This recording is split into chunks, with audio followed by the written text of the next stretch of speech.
Hello friends, ST teaching या YouTube चॅनलवर तुम्हा सर्वांचे स्वागत आहे. विद्यार्थी मित्रमैत्रिणींनो, आज आपण इयत्ता 8वी विषय मराठी प्रथम घटक चाचणीचा पेपर अभ्यासणार आहोत. मागील प्रश्नपत्रिकेतले प्रश्न सोडून इतर नवीन प्रश्नोत्तरे आज आपण सोडवणार आहोत. त्यामुळे तुमचा संपूर्ण अभ्यास होण्यास मदत होईल. मुलांनो, त्याकरिताच तुम्ही मागील वर्षाच्या प्रश्नपत्रिकांचाही अभ्यास करणे आवश्यक आहे. डिस्क्रिप्शनमध्ये मी त्याची लिंक दिलेली आहे, ती तुम्ही अवश्य पाहावी. विद्यार्थी मित्रमैत्रिणींनो, प्रथम घटक चाचणीचे पेपर सोडवताना एक गोष्ट लक्षात ठेवायची आहे की तुम्ही फक्त ते ऐकायचं आहे आणि जे ऐकलेली प्रश्नांची उत्तरं आहेत ती तुम्ही तुमच्या स्वतःच्या भाषेत लिहायची आहे. तुम्ही जेव्हा स्वतः विचार करता आणि जेव्हा ते परीक्षेत स्वतःच्या भाषेत लिहितात तेव्हा ते खरं उत्तर असतं आणि तेव्हा ती खरी परीक्षा असते. मुलांनो, आज आपण इयत्ता 8वीचा प्रथम घटक चाचणीचा पेपर अभ्यासणार आहोत. 20 गुणांचा पेपर आहे हा आणि 1 तास वेळ आहे. त्यातला पहिला प्रश्न पाहूया. प्रश्न पहिला, खालील दिलेल्या उतार्याच्या आधारे सूचनेनुसार कृती करा. आणि तुम्हाला उतारा दिलेला आहे पान नंबर 3 वरील. एकदा पंडित जवाहरलाल नेहरू निवडणुकीच्या दौऱ्यावर होते. येथपासून ते शांततेच्या काळात प्रेम करण्याचे कितीतरी मार्ग आहेत, येथपर्यंत हा उतारा तुम्ही वाचायचा आहे आणि त्यावरून प्रश्नांची उत्तरे लिहायची. पहिला प्रश्न आहे, आकृती पूर्ण करा 2 गुणांसाठी. देशावर प्रेम करायचे म्हणजे हे वरवरचे भेद विसरून सर्वांवर प्रेम करायचे. आता तुम्हाला ते भेद लिहायचे. कोणते भेद आहेत? जात, धर्म, वंश आणि भाषा, हे 4 तुम्हाला लिहायचे. पुढचा, आकृतीबंध पूर्ण करा. प्रेम करायचे तर आपल्याला यांची भाषा आली पाहिजे. उत्तर आहे अश्रू आणि हास्य. 2 गुणांसाठी आहे हा प्रश्नही. पुढचा आहे प्रश्न तिसरा, त्यातला स्वमत. शांततेच्या काळात देशावर प्रेम करण्याचे 2 मार्ग लिहा. हा प्रश्न तुम्हाला तुमच्या मनाने सोडवायचा आहे. 2 गुणांसाठी आहे. त्याचं उत्तर पाहूया आपण.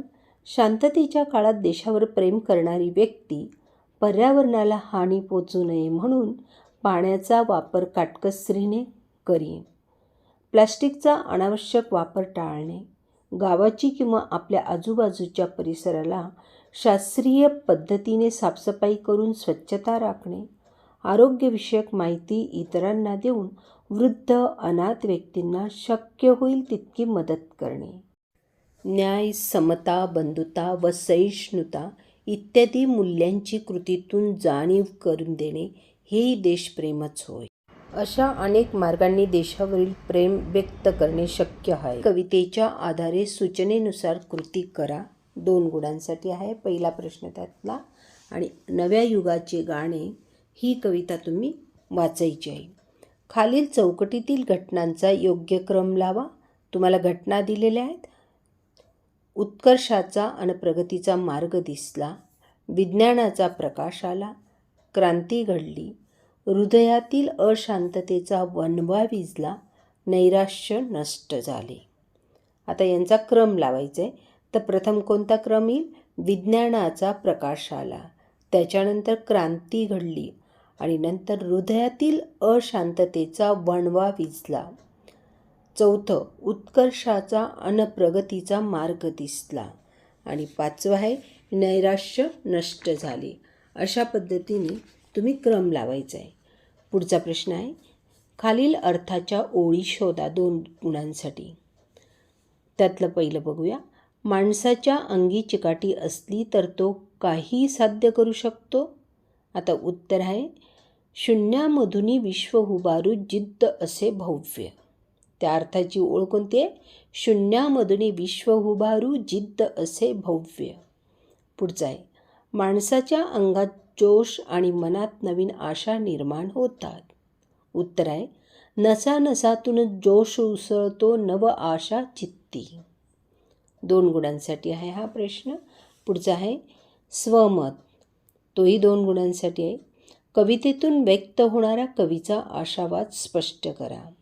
उत्तर, नव्या युगाचे गाणे या कवितेत कवी वि. भा. नेमाडे आधुनिक युगाचे गाणे गात आहेत. आधुनिक युगात विज्ञान व तंत्रज्ञानाने जी भरारी घेतली आहे ती पाहून आपण स्तिमित होतो. स्तिमित म्हणजेच आश्चर्यचकित होतो. तुम्हाला जो शब्द आठवेल तो तिथे लिहायचा आहे. विज्ञानामुळे मानवी जीवन सुखदायी व आरामदायी झाले आहे. त्यामुळे माणूस नवनवीन शोध लावून नैराश्याला दूर करून प्रगती करीत आहे. प्रत्येकाच्याच नसानसात ज्ञानाचा जोश बहरला आहे आणि त्यातून नवीन युग साकार होत आहे असा आशावाद कवी या कवितेतून व्यक्त करीत आहे. विद्यार्थी मित्रमैत्रिणींनो, व्हिडिओला लाईक अँड शेअर करा, सबस्क्राईब करा आणि डिस्क्रिप्शनमध्ये लिंक दिली आहे तीही अवश्य पहा. चला तर मग पुढच्या प्रश्नाकडे वळूया. प्रश्न 3 अ. विरुद्धार्थी शब्द लिहा. अवघड सोपे, तेज निस्तेज, प्रगती अधोगती, आस्था अनास्था. विरुद्धार्थी शब्द किंवा समानार्थी शब्द दोनपैकी एक विचारले जात असतं 2 गुणांसाठी. तर समानार्थी शब्दही आपण अभ्यासूया. धन, धन म्हणजे संपत्ती दौलत, 2 त्याला तुम्ही लिहून दिलेले आहेत, 1 लिहायचे कुठले. उजेड प्रकाश, सूर्य रवी भास्कर मित्र, कोणताही 1 लिहायचं आहे. पोपट रागू मिठू. पुढचं बघूया. खालील शब्दांचे सामान्य रूप लिहा. शाळेची म्हणजे चा ची चे त ई आ हे जे प्रत्यय लागलेले असतात षष्टी विभक्तीचे किंवा पंचमी विभक्तीचे द्वितीय विभक्तीचे ते तुम्ही काढून टाकायचे आणि जो उरलेला शब्द असतो ते सामान्य रूप असतं. म्हणजे शाळेची, ची हे काय आहे, षष्टीचे विभक्ती प्रत्यय म्हणून ची काढून शाळे असं लिहायचे. बाजारात बाजारा, निसर्गाच्या निसर्गा, गावाची गावा.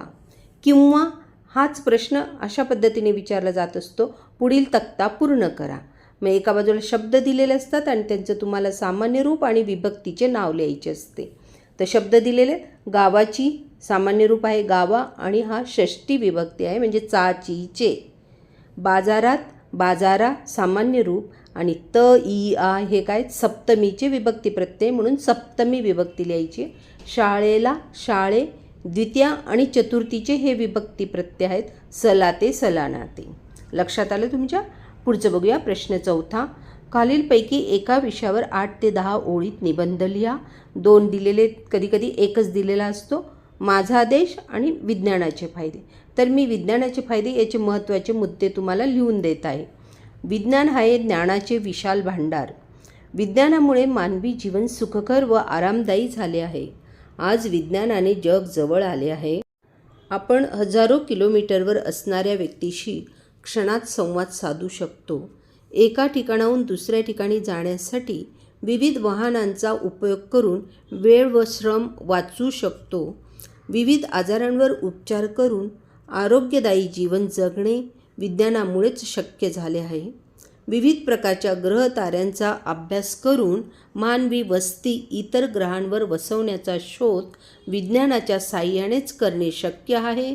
प्रत्येक क्षेत्रामध्ये विज्ञानामुळे क्रांती घडून आली आहे. अशा पद्धतीने मी तुम्हाला 7-8 ओळी निबंध लिहून दिले. तुम्ही तुमचेही मुद्दे तिथे ॲड करू शकतात. तर विद्यार्थी मित्रमैत्रिणींनो, आजचा व्हिडिओ तुम्हाला कसा वाटला ते कमेंट्स करून कळवा. व्हिडिओला लाईक अँड शेअर करा, सबस्क्राईब करा. धन्यवाद.